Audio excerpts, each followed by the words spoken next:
thật tất cả những năm chiến thắng khi chỉ niệm thân chú này giúp hóa giải sợ hãi chướng ngại bệnh tật, mang lại sự bình an trí tuệ bảo vệ và gia tăng thịnh vượng, giúp thánh giá vượt qua khổ đau để đa ra khang ngộ. Om tare tu re shoha, om tare tu re shoha, om tare tu re shoha, om tare tu re shoha.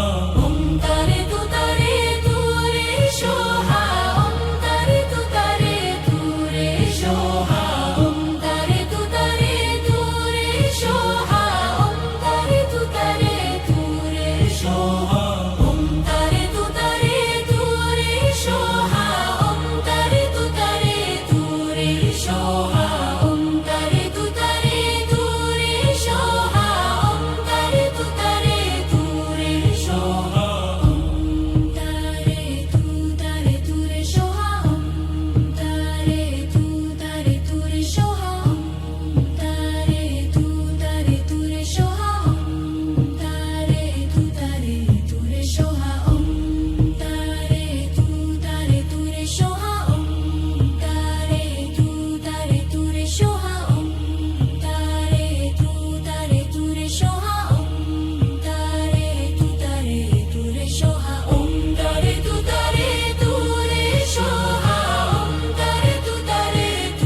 shoha.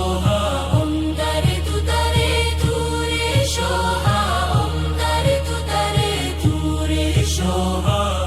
tare tu re shoha, om tare tu re shoha.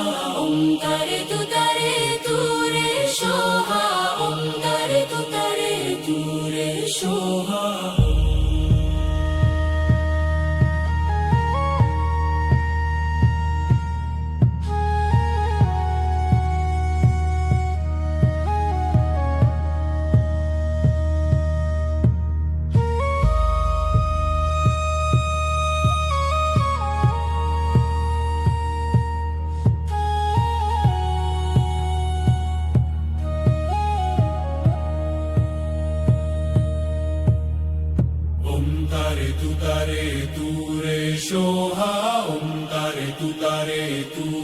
shoha.